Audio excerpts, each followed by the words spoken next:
Yes, I am wearing purple lipstick. Cause why the fuck not? I look like some kind of stay-at-home mom, don't I? Can you tell I like sweater material? Hi! So this is gonna be a video about 8 pros and cons of active duty Air Force in my eyes. From my experience and where I've been and at my rank and all the things that I've been through in the military, even with all of these pros and all of these cons, I still have days that I feel like it was the best decision I've ever made. And then I'll still have some days that I desperately want to get out and like be a civilian again and wing it and see what happens. So even with all of these pros and cons, you're still gonna have days that you love it and days that you hate it. So the first pro is stability. For the most part, no matter what happens, you're going to have an income. So you're always gonna have money in the bank. You're going to get paid on the 1st and the 15th, pretty much no matter what. Doesn't matter if you took leave and you've been off the whole month, or it doesn't matter if you have worked 12-hour shifts every single day without one day off. You're gonna get paid the same amount, and you're always going to have a roof over your head. The first con is always being uprooted. So every couple years you're gonna have to move stations unless you can extend, which you can apply to do so. But every couple years you're gonna have to uproot your entire life, and if you have a family, everybody's gonna have to move. Everybody has to pack their stuff, move to a whole different place, whether it be a different country or a different state. You're gonna have to move constantly. So if you don't like moving, then active duty is probably not for you. Travel. I'm so grateful for all of the places that I've been able to go that I would not have been able to visit if it wasn't for me being active duty in the military. So travel is probably my biggest pro. On the downside, you can't get sick days. You don't get days that you could just call in and say, hey, I can't make it to work today. If you catch a flu or something, you have to go to the military hospital that's around and go to the emergency room and feel like an asshole going to the emergency room because you have the sniffles, and get a note from one of the doctors that are there putting you on quarters saying that you can't go to work for this many hours. So there's no just calling in, there's no faking it. You have to actually be sick and almost dying in order for you to have any kind of day off that wasn't approved through leave or your regular scheduled day off. And with leave days, you have to have them saved up. You can't use them in advance unless it's an immediate family member who is life or death situation. So if you have an emergency or anything, you have to have leave days saved up, because what if something happens to one of my family members? I have to buy a plane ticket tomorrow and be out of here. You know, that's a big con, that you can't just up and leave whenever you need to or want to. The people. I have met some of the best people on the face of the planet through the military. Some of these people really are the most hardworking and nice and helpful people that I've ever met. I would have never met these people from so many different areas and cultures and places if I would have never joined. That gives you a whole new perspective on how you've been living and how you've been thinking and your views on things. So I've changed so much because of that. After meeting so many new people and seeing new areas and learning cultures, you really learn a lot about yourself and you change a lot. And for me, I can't believe who I used to be. Because of the new experiences and people, I've changed a lot and I've learned a lot about me. So I contribute a lot of that to meeting new people. The people are also a con. I think it's been proven very well that just because you wear a uniform does not mean that you're a good person. So a lot of people that I've met, even though a lot of them were the best people in the world that I've ever come in contact with, a lot of people in the military are dirtbags. They are awful people, and you have to be surrounded by these people because they're your peers. It sucks when you have to work twice as hard in order for you not to look bad because they are assholes. These people feel like they're entitled and feel like they're better than somebody else just because they wear the uniform, and that's so not true. So people are a pro, but there's such a big con too. Getting away from your area. I mentioned this earlier whenever I was talking about the pros for people. Getting away from your area is the best thing that you could possibly do for yourself, because you don't realize all of the things that you believe and all of the views that you have how much they're based on the people that are around you. It drives me insane whenever somebody from our small little community tries to tell me their political views or their thoughts on something, and they have this small town mindset that doesn't apply to everyone. And then they are so violently aggressive with their views and want to push them on people, whether it be religious or political or anything. They want to push that on people and think that it's the only right way, and it's really not. So getting away from your area and no longer being surrounded by a bunch of people that have the same views that everyone else has that were instilled in you, you get to learn so much and see that other people don't live like that, and other people don't think like that, and other people don't need the things that you think that you need being in that area. So I think that everybody needs to get out of wherever they're living, because you learn so much and you see that not everything fucking revolves around you. You get to get away from home, which means you're away from home. So if something does happen, like I mentioned earlier, you can't just go back on a whim, or you can't just go visit whenever you want. It has to be planned out. You're no longer around just in case. You can't just come over and babysit or come over for New Year's. There's always Skype and Facebook and whatever, but physically being there, not always possible.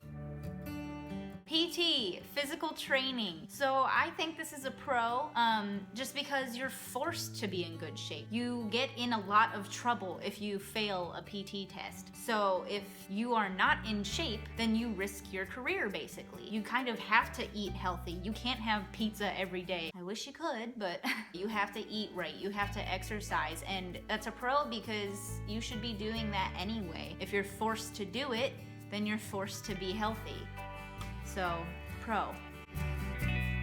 But in the same sense, PT is a con, because you have to use so much of your time to make sure that you are physically fit. So instead of spending time with family, or you have to miss your favorite show on TV. So that's a con, because it's like a thing that is always weighing over your head, which in like an office job or something, you don't really have to worry about that stuff. You can just focus on getting your job done and leaving, and then it being over for the day. But for the Air Force or military in general, it's a thing that you constantly have to be working on.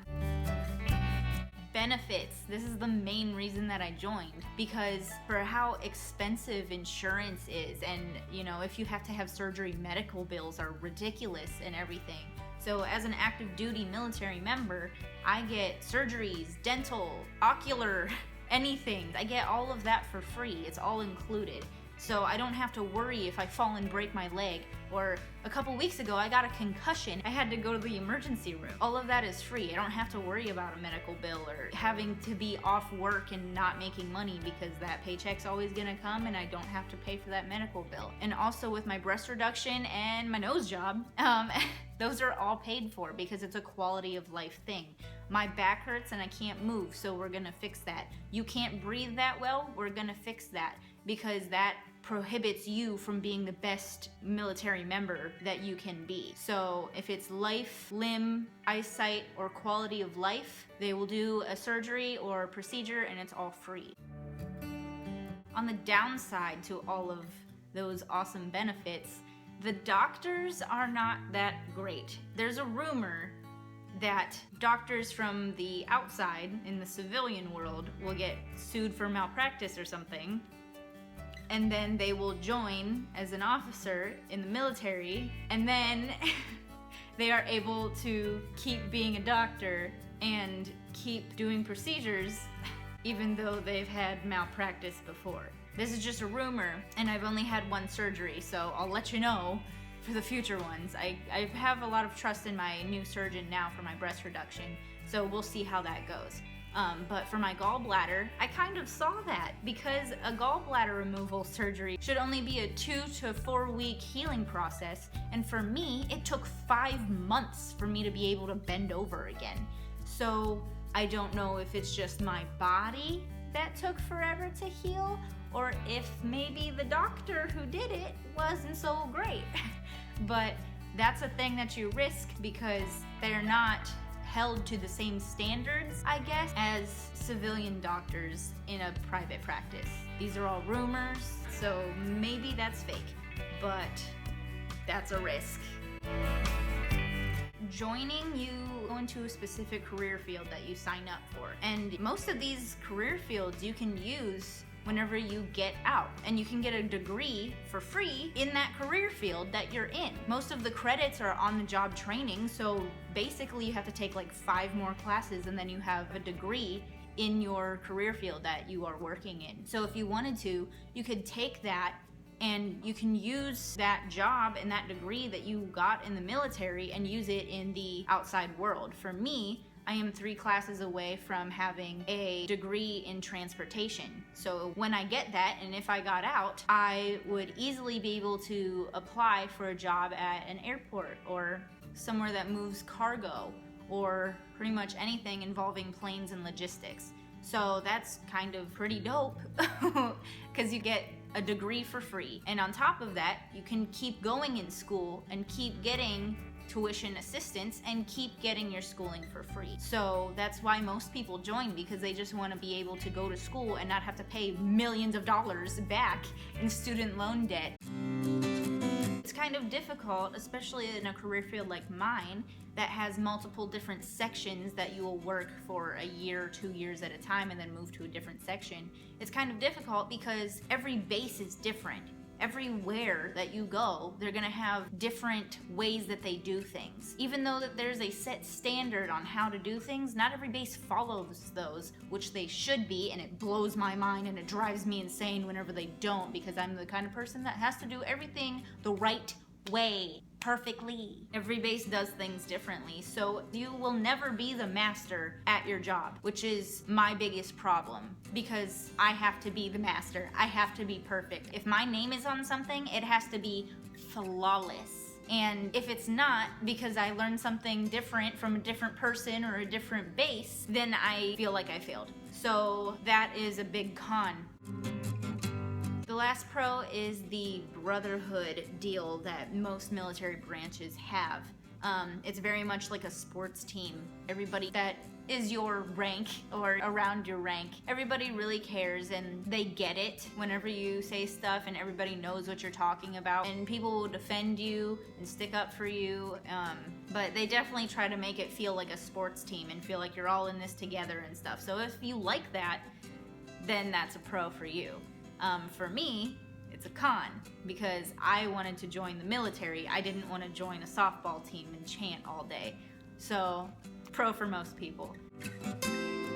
You're contracted into this thing that you can't slack on. So, it's a 24-hour, 7 days a week, you are an airman and you have to be an airman. So, if your supervisor calls you at 3 a.m. and says, hey, you need to get here now, you have to go. You have to throw on your uniform and fucking get there. You can't just like, oh, no thanks, or not answer the phone, because they'll show up at your house and get you and you will go. So it's a 24-hour contracted commitment that you have to make. There's no, I'm not gonna go to work for a week, I'm gonna dye my hair blue or whatever. You're an airman 24/7.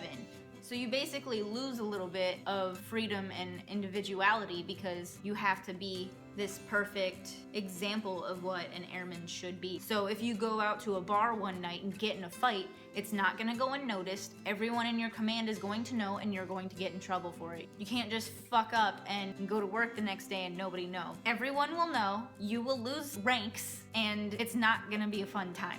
So 24/7, you are this perfect image of what a military member should be. So those are my 8 pros and cons of joining the military or active duty Air Force specifically. I do think that it's a good thing. I honestly think that every single person should have to join the military for at least 2 years. It teaches you discipline and how to be a hard worker. And if there are things holding you back, like, oh, I weigh too much, I'm not gonna be able to do it, or I'd have to lose all this weight, that shouldn't be something that should stop you. If you need help doing it, you can go to your nearest recruiter for whatever branch you want to go to, and they will help you lose weight. They'll be that push that you need in order to go work out and lose weight or get in shape. It's like a free trainer, so why not take it? I've had multiple people that are either single parents or a parent with a family. They keep putting the excuse out there as to, oh, well, I have a family, I can't leave my family, I have to do this and whatever.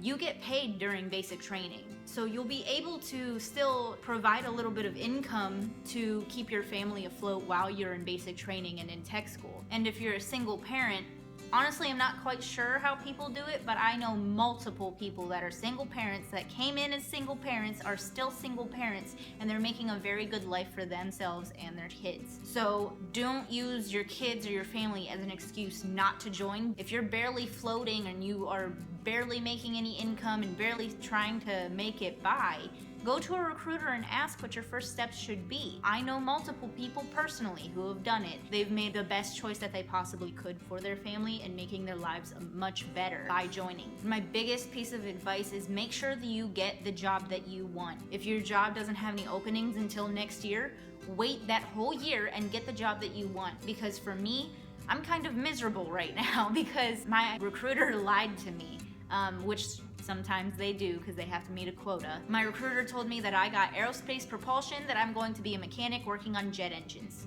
I am not a mechanic working on jet engines. I think honestly that if I got a career field that I wanted, like the mechanic job, or if I got one that I would be interested in now, since I'm a different person than what I was whenever I joined, I honestly believe that there would be no question that I would do at least 20 years and I would retire from the Air Force and be happy doing it. So whenever recruiters tell you that, oh, you can just switch your job later if you just want to get in now, yeah, you can do that, but it's very, very, very hard. So just make sure that whenever you get in and you're signing that contract, make sure that if it doesn't say specifically what that job title is and it has a little code, a 5-digit code, Google that code, find out what it means, because I didn't know what that code meant, I didn't Google it, and I got screwed. So make sure that you know exactly what you're signing, read every single word, know exactly what the career field entails, know what your job is going to be for the next however many years, to where you don't end up miserable and that you have some interest in your career field that you're in. So if you have any questions about joining, put a comment down below, ask me them. Or if you are active duty or reserves or a different branch or whatever, if any of this stuff was different, or if it doesn't apply to you, or if it does apply to you and you have an experience that you want to share, put that in the comments too, to where people can learn, because that's kind of like why I like doing this, because I really like to help people and that's what I would like to do in life. So you would not believe the amount of messages I get from people that I never thought would be interested in joining the military. So I hope that this helped you. And you can decide for yourself whether the pros outweigh the cons or the cons outweigh the pros. So if you haven't already, make sure you hit the subscribe button and click the little bell next to it so that your phone gives you a little notification every time I put one of these up, because maybe if this one doesn't apply to you, maybe the next one will, and I might help you in some stupid way. So let me know if you like this. I think that's it. Yeah. Bye. Oh, yeah, look at these. Made these all me by myself. Call me Martha fucking Stewart. Look at me go.